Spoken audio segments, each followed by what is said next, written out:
like squeeze me. I'm getting creeped out, y'all. I'm home alone, but I got guns in the house, so fuck with me. Just kidding, no. Don't do that. Don't test me. Seriously, my mom, I remember her saying, you know, I'll never have a gun because even if I had a gun, I wouldn't use it to kill anyone. Like, I'd rather just be killed. And I was like, Mama dearest, my dear mother, woman who gave birth to me and like kept me alive for 18 plus years. It's not about getting killed. That's best case scenario if someone gets a hold of you. It's called sex trafficking. It's called torture. It's called freaking keeping you captive in their basement. It's like, you know, like, no. And I would most definitely, if it's me or somebody else, y'all going down, if y'all threatening me, like, no thank you, I do not want to find out. In all actuality, I'd rather just avoid all of that, not think about that at all. But stories like this make me not scared when I'm home alone, because in all of these cases, it's like, if you had a gun, you know. But we progress. For the second experience, my ex and half of our animals were out of the house for the day, visiting his family and in nearby big city. I was downstairs printing off some coupons since it was the early aughts and I didn't have a smartphone. I heard the front door unlock, open and close, and heard feet on the landing. I called out, "Hey, you're back early." Since, well, who else could it be? I walked to the bottom of the stairs, expecting to see my ex on the landing with a very excited dog and two very annoyed cats. But there was no one there. No one parked in the driveway. No one parked in the road. No one was home at the neighbors. The cats were upstairs and perfectly uninterested. I called my ex and he was still in big city and slightly freaked out when I told him what I heard. He raced back, but we decided that if he left again, he should leave the dog since he seemed to be sensitive and would make me feel better. I've never had auditory hallucinations before or since. I wouldn't call that a hallucination, but I remember in my old, like the apartment that I grew up with, my parents in, always hear creaking on the hallway, but I really do think that was just like the oldness of the building and the fact that, you know, the wood just creaks sometimes. It was an old building, but we progressed to story number 4. I was chilling in my friend's apartment alone. We lived in a duplex and he was on the top floor and I was on the bottom. I was playing some Xbox when I hear something huge come through the front door into the kitchen. So I got up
cards are everywhere, but none are missing.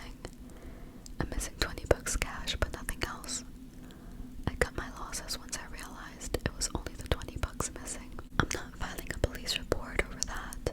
I get a few miles down the road, and there's this sketchy driver walking away from the gas station. I put two and two together, figured he was my culprit.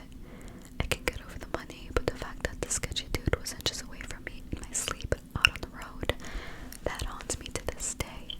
Side note, a good trucker tip is to run your seatbelt through the door handles to prevent this. That is really creepy. And that honestly is some balls, because I don't know about y'all, but like, truck drivers kind of scare me. Maybe it's because I'm a petite Latina woman, but they're scary in and of themselves. So I feel like the fact that you're messing with a truck driver, like, you gotta be sketchy or not give a F to do that for $20. At least it was just cash. I would have cut my losses too. It's not worth it. As a kid, I didn't want to go to a funeral of a close family friend. I stayed home and parents were pissed, playing GTA 4 when I heard knocking at the door. Not thinking much about it, I go and open the door and no one's there. So I go back to playing. After 20 minutes, I hear a louder, more desperate knock, and that one alarmed me more and made me jump. I look out the window to see if there's anything, but nothing. I then open the door to get a better look, and I see no one but an all-black German Shepherd staring at me from the other side of the fence. Trips me out, but nothing to scare me. I go back to GTA 4, and after 10 minutes, I hear banging and kicking at the door. That made me jump, and I go to my parents' room to grab my dad's gun. I then go check the window, and the German Shepherd is on the side of the fence now, in front of my door, just staring at it. I never stayed home alone as a kid again. Grown up now, and I brought up the story to my dad, and he started cackling. He told his friend to do that to me. I was pissed at first because it traumatized me, and then someone in the comments made a good point. You were not fucking around, you were prepared to shoot the guy. That is crazy, crazy, crazy, crazy, crazy. This happened a long time ago, back in 1989. I hope I can tell the story in a way that conveys just how bad this scared me. I didn't know what it really was or what happened, so I make no claims as to the explanation. I still think about it sometimes. I was 19 years old and I was working in an after-school care that was ran out of the building of a small church in the rural southern town where I lived. The church was really small and in the shape of an L, with a door at the top of the L, the sanctuary at the elbow of the L, and a door at the short end of the L. There was also a full basement that was furnished and used for the Sunday school rooms, where the kids in the after-school program did homework and played games sometimes. There were only about 12 or 13 kids in the program most of the time, and I think one time we swelled up to something like a whopping 17. Because the church was small and the community was small, there were no aspirations to have a large program, and the entire thing was really to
there's something up there moving around in the sanctuary, and I saw something.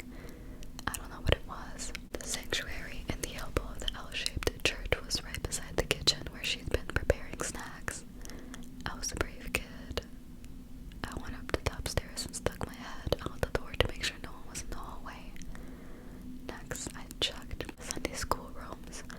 I found nothing, so by the time I was sure she'd heard the wind or heard the foundation of the building settle and it spoke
was in the shower and I'd have no idea. The fact that I didn't hear the window break from upstairs kept me up until 6